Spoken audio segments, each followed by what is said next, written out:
Hey, thanks for clicking. Today we're going to talk about money. Yeah. So, first of all, money is not the top priority. The number one priority should always be the child, making sure that they are loved, making sure that they are respected, and that they have a positive role model, and you're there for them. So that they, of course, are the number one thing, and that's why you get into the whole foster care program. But there is a money aspect. So I live in the state of Illinois, and in Illinois, there is a sliding scale depending on the age of the child. Typically, the amounts range between $450 and around $500, give or take. So each month for each child you have, you get between $450 and $500. So you're not going to make, be able to retire off of becoming a foster parent. That's not going to happen. Can you make a little bit of money? Sure, probably, but it's unlikely once you really get into it. So, State of Illinois also has some guidelines of how they created that amount. So they say, here's how much we have for room and board. Here's how much we have for clothing. Here's how much we have for allowance. Here's how much we have for, all these other different types of things. So it's kind of a interesting way to figure out how they've done it and how you can kind of incorporate that into your budget. Other thing that Illinois does is they will pay for childcare. I used it for daycare. And so my first placement, he would be picked up directly from school, go straight to daycare, and then I would pick him up at daycare. And it worked out really great for all of us. With Illinois is a little bit of a slow state. So it was probably my biggest heartburn was to get all the paperwork in and for them to, for Illinois to start paying. But once they did, everything was fine. And the childcare, the agency that I used, the daycare that I used, they were actually amazing, and they understood that the process is slow. They would remind me every now and then if it wasn't completed, so then I would reach out to the caseworker. But it took a long time for us to get that up and running. But once we did, we were all good. So they'll pay for daycare. They will also pay typically for at least one extracurricular activity. So make sure you talk to your caseworker to see what is available. So I know we've had a summer camp paid for, and we've had some karate lessons paid, or not karate, taekwondo paid for. So that was kind of neat. Other than that, that's basically what happens with the money. Now, if you adopt from a child in foster care, it could qualify as a specialized adoption. And in that case, so my adoption is a specialized adoption.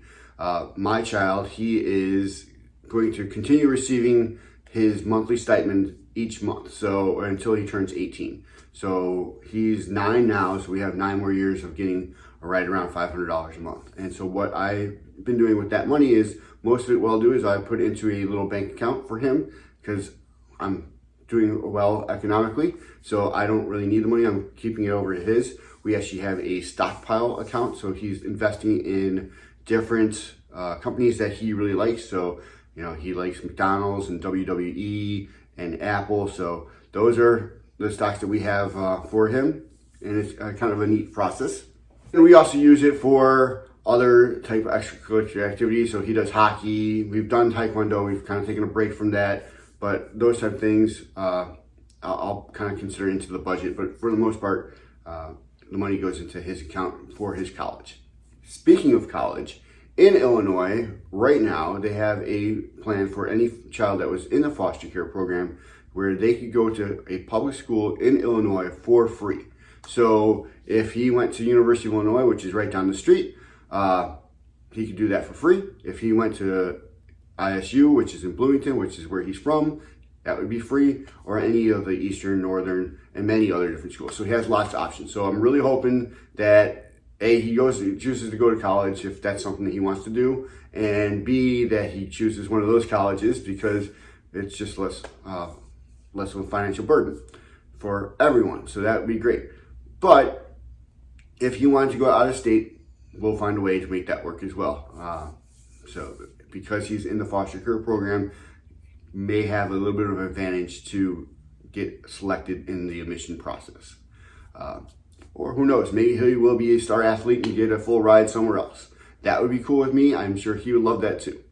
The other big thing about the special adoption is that it could come with a big tax benefit. So special adoptions get like, I want to say it was like $14,000 tax credit, which is huge. So you would want to make sure you talk to your adoption lawyer, because they'll provide you a letter saying if it was or wasn't. And it will also, so that way you know if you apply or if you qualify for that big tax credit. So that big tax credit is huge, and you'll have a huge refund. Or at least that was my experience, right? Other than that, I think those are the main issues that I wanted to make sure are addressed about the money. So again, it's not the number one priority. The number one priority is the child. The money is there. I just want to talk about it so that way you understand and you can prepare on what you want. You don't need to be independently wealthy or even financially well off to become a foster parent, because the number one thing is love. As long as you can budget it, you should be fine. From that, let me know what other questions you have. Go ahead and hit that thumbs up for a like. Leave a comment with questions, comments, any other topics you want me to talk about.